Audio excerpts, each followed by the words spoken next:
Volvimos, y esta nueva temporada con mucho más fuerza. Si te gusta nuestro contenido, no dudes en darle like y suscribirte a nuestro canal para no perderte de todo lo que pasa en el mundo del deporte. La Conca Champions está de vuelta y sin más dilación veremos qué clubes participarán en esta temporada. Vamos primero de norte a sur, comenzando por las ligas nacionales que tienen pasaje directo, como por ejemplo Canadá, que hasta ahora nos preguntamos qué méritos han hecho los clubes de la liga canadiense para tener hasta 3 cupos directos a la Conca Champions, pero en fin.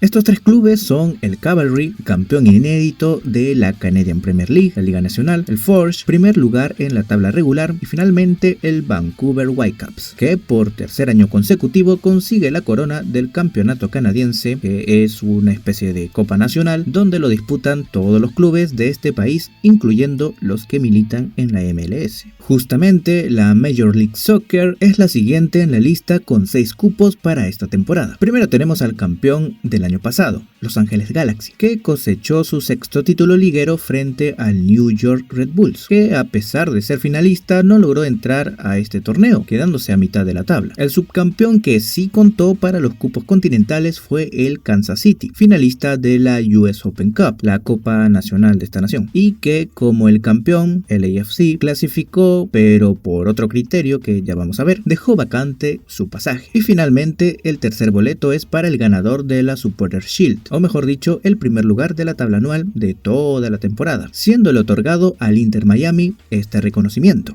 Y claro, los últimos 3 cupos se les otorgan a los siguientes clubes en la tabla que aún no hayan clasificado por algún otro torneo, siendo estos Cincinnati, Real Salt Lake y Seattle Sounders, el último campeón continental que salió de Estados Unidos. El otro gigante del norte, y al igual que su vecino Yankee, tiene 6 cupos para este torneo. Estamos hablando de México, quien reparte sus boletos primero a sus 2 campeones semestrales, Apertura y Clausura, así como a los subcampeones también de estos 2 torneos, dejando a los 2 últimos boletos a los mejores de su tabla general que aún no hayan pillado clasificación. Para esta temporada, tanto el Apertura como el Clausura fueron ganados por el América, dejando un cupo libre más, que ya vamos a ver. Las víctimas del conjunto americanista, Tigres y Cruz Azul, también dicen presentes como subcampeones de cada semestre. Y finalmente, Monterrey y Guadalajara, los 2 mejores ubicados en la tabla anual, se unen a la lista, dejando el último boleto libre a los Pumas, que se benefició por repetir campeón en los torneos de la temporada pasada. Bien, ya vimos que los 6 mejores de Estados Unidos y los 6 mejores de México tienen pase directo a este torneo. ¿Era necesario otorgarle 3 cupos más a un torneo donde solo lo juegan clubes de México y Estados Unidos? Pero por supuesto que sí, dándole la CONCACAF pasaje continental al campeón, subcampeón y tercer lugar de la Leagues Cup, que para esta temporada tiene un pleno de estadounidenses, siendo el Columbus Crew campeón del torneo, LAFC subcampeón y Colorado Rapids tercer lugar, los 3 que acceden a la Conca Champions, siendo Estados Unidos el país que tiene más clubes representantes con 9 equipos en total. Bajamos un poco más para encontrarnos a Centroamérica, donde obviamente ninguna liga nacional tiene pase directo a la Conca Champions, siendo relegados a disputar su propio torneo regional que ahora sí otorga 6 cupos para el torneo continental. Estos 6 clasificados son para el campeón y subcampeón, siendo alajuelense los que se coronaron por segunda vez consecutiva en la Copa Centroamericana, venciendo al Real Estelí, que por segunda vez consecutiva se queda con el subcampeonato de este torneo. Luego tenemos a los 2 semifinalistas que quedaron eliminados del torneo, siendo los clubes Antigua y Herediano los que lograron clasificación a pesar de no llegar a la final. Y finalmente los 2 últimos en entrar por la ventana son los ganadores de los repechajes entre los perdedores de los cuartos de final, siendo Saprissa y Motagua los 2 últimos centroamericanos en decir presente para esta temporada. Como hemos visto, Costa Rica mantiene un marcado liderato en esta región, clasificando 3 de sus 4 representantes al torneo continental, dejando a Nicaragua, Guatemala y Honduras con un solo representante.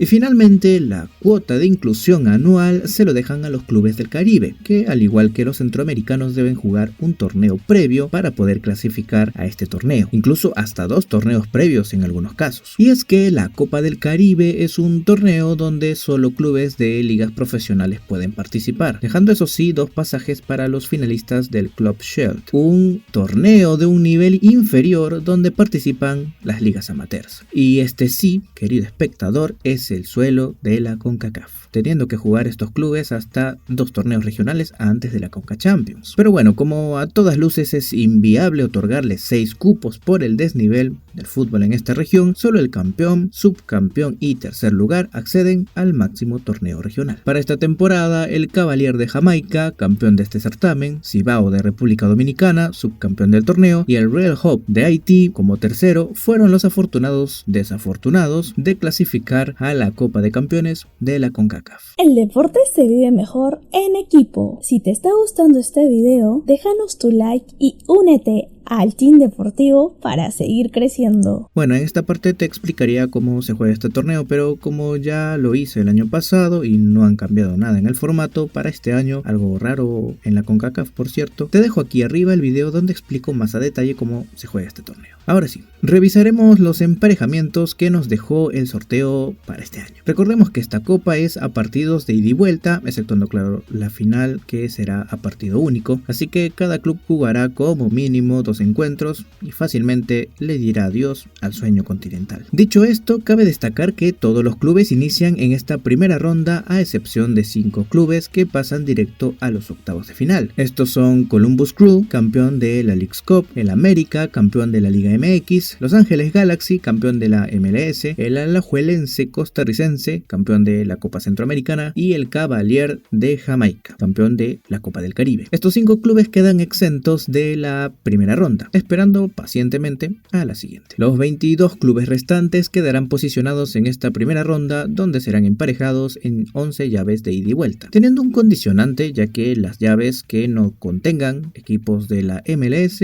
iniciarán primero, jugándose los partidos de ida y vuelta de estos mismos, dejando las llaves restantes para que inicien después. Esto con la excusa de que la MLS inicia a finales de febrero y los clubes aún no tienen mucho tiempo para entrenar, además del frío invierno en el norte del país. En fin, lo cierto es que los de la MLS esperarán un poquito más para iniciar. Entonces, las primeras 5 series que inician primero son las siguientes: el Real Hope versus Cruz Azul, la llave que quizás es la más dispareja de todos, se enfrenta al tercer lugar del Caribe con el subcampeón del Clausura 2024, iniciando la serie en RD, ya que el Real Hope, que por cierto es el único debutante en esta temporada, está imposibilitado de jugar en su país por la crisis social que se vive en Haití, cerrando la serie y con una muy holgada victoria probablemente en la Ciudad de México para el Cruz Azul.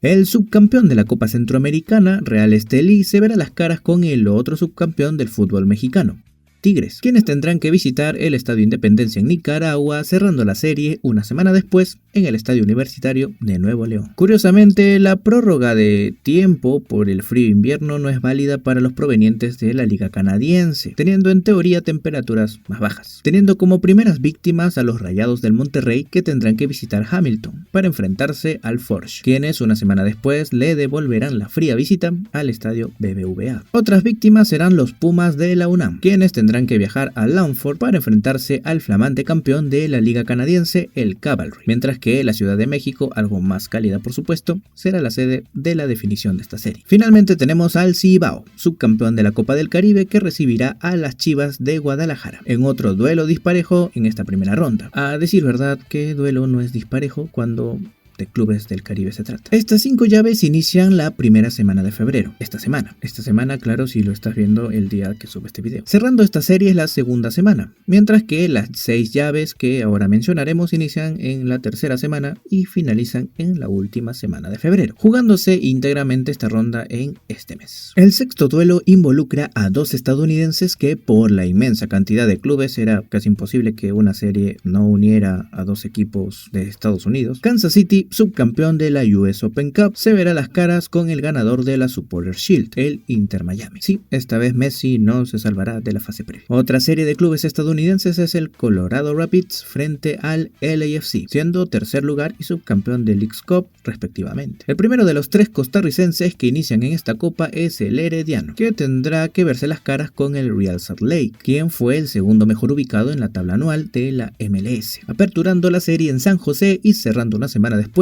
en Utah. El representante de Guatemala hace su aparición para enfrentarse al equipo que en teoría ocupó el último boleto de la MLS. Estamos hablando del Seattle Sounders, y para variar la llave inicia en el pensativo y cierra en Seattle. Ahora pasamos con el Motagua hondureño, que tuvo que vencer al Águila salvadoreña para decir presente en esta copa, el cual se verá las caras con el Cincinnati, el club mejor ubicado en la tabla de la MLS, que aún no tenía cupo directo a este torneo, iniciando en Tegucigalpa y finalizando en la ciudad homónima del club estadounidense. Por último tenemos al Saprissa de Costa Rica, que se verá las caras con el Vancouver Whitecaps, club que milita en la MLS pero que clasificó como campeón de la Copa de su país. Pero a diferencia de sus similares de Canadá, el Whitecaps deberá visitar el Ricardo Saprissa primero, para una semana después cerrar en el BC Place en Vancouver, en su casa y con mucho frío seguro. Bien, pasamos a los octavos, que para ver los emparejamientos que quedan en esta fase y para no hacerla más larga lo repasamos rápidamente. Columbus Crew, campeón de la Leagues Cup y que se saltó la primera ronda, hace su aparición para enfrentar al ganador entre Los Ángeles y Colorado Rapids, lo que quiere decir que ya hay un club estadounidense asegurado en los cuartos de final. El campeón caribeño, Cavalier, que tiene el honor de saltarse la primera ronda, tiene la desdicha de enfrentarse al ganador entre el Inter Miami y Kansas City. ¿Se imaginan a las estrellas de Miami visitar Kingston? Los ganadores de estas respectivas llaves se verán en cuartos de final,